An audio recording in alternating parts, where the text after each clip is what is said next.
Hello everyone, welcome to this part 2 video of making a terrain in Unity. In this part 2, I will show you how to add trees to your Unity terrain. You have to go to package manager and import this package called conifers, which is available in the asset store. I've already imported right here. See, it says conifers, and simply click terrain and click this tree thing. It says paint trees and click on edit trees and add tree. It says please assign a tree here. You have to click the game object and select whichever tree from the conifer pack.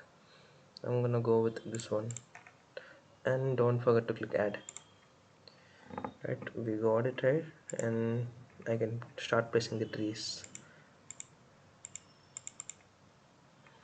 And if you drag, you can place the tree continuously like this. I know the lighting seems bad, looks very black. You have to adjust your lighting and okay, let's make this for the thumbnail. All right, and that's it. That's how you place the trees. Thanks for watching. Peace out and see you in part 3.